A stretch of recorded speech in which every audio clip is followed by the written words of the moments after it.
Hello दोस्तों, आज की कविता का नाम कविता के बहाने है, जिसे कवि कुंवर नारायण जी ने लिखा है। तो चलिए कविता को शुरू करते हैं।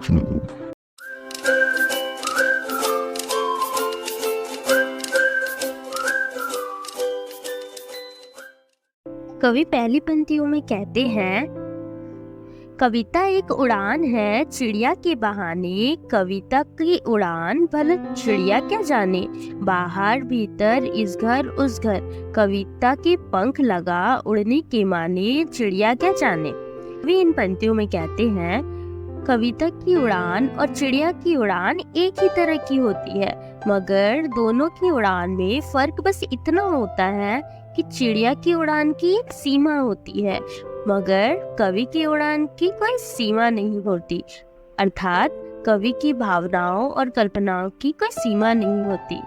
कहने का तात्पर्य यह है कि कवि अपनी कल्पनाओं के सहारे कहीं भी अर्थात देश और समय की सीमाओं के परे भी अपनी सोच को उड़ा सकता है।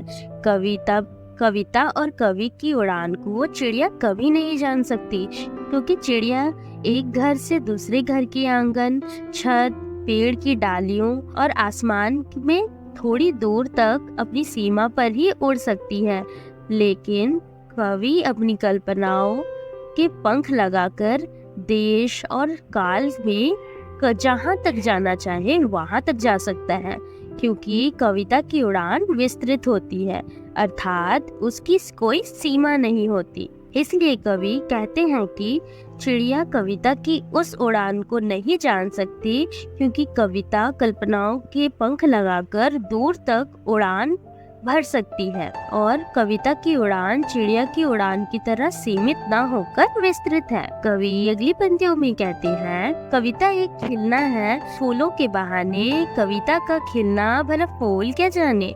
बाहर भीतर इस घर उस घर, बिना मुरझाए महकने के माने। फूल क्या जाने। कविता एक खेल है बच्चों के बहाने। बाहर भीतर या घर व घर, सब घर एक घर जाने के माने। बच्चा क्या जाने। उपरोक्त पंक्तियों में कवि कहते हैं कि कविता भी ठीक उसी प्रकार विकसित होती है, महक बिखेरती है, जिस प्रकार एक फूल विकसित होता है अथवा चारों ओर खुशबू बिखेरता है। लेकिन फूल का विकसित होना और खुशबू बिखेरना कुछ समय के लिए ही होता है, क्योंकि कुछ समय के बाद वो मुरझा जाते हैं। परंतु उसके विपरीत कविता के भावों का प्रभाव अत्यधिक लंबे समय तक के लिए होता है, जो हमेशा लोगों को प्रभावित करते रहता है।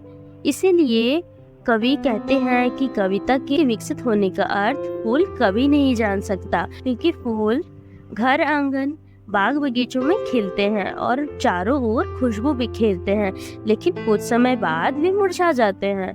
परंतु इसके विपरीत एक कविता विकसित होती है तो उसके भावों को खुशबू से हमेशा लोगों के दिलों में खुशबू बिखेरती रहती है। कविता का प्रभाव हमेशा बना रहता है, जो कविता में सदैव एक नएपन को बनाए रखता है। इसीलिए कवि कहते हैं कि फूल कभी भी कविता के बिना मुरझाए खिले रहने व खुशबू बिखेरते रहने के राज को नहीं समझ सकता।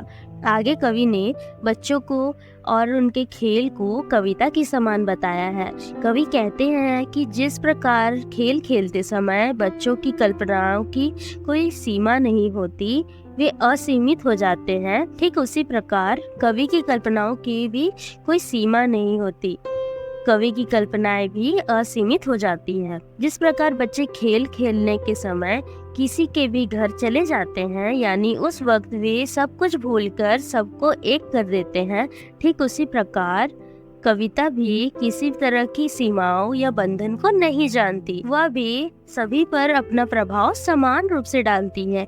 यही कारण है कि कवि ने बच्चों और कविता की तुलना की है और दोनों को एक समान बताया है, क्योंकि दोनों की कल्पनाएं असीमित होती हैं और दोनों ही अपने पराये का भेद नहीं जानते। तो कविता यहाँ पर समाप्त होती है। अगर वीडियो अच्छी लगी हो तो लाइक कर दे और चैनल को सब्सक्राइब कर दे।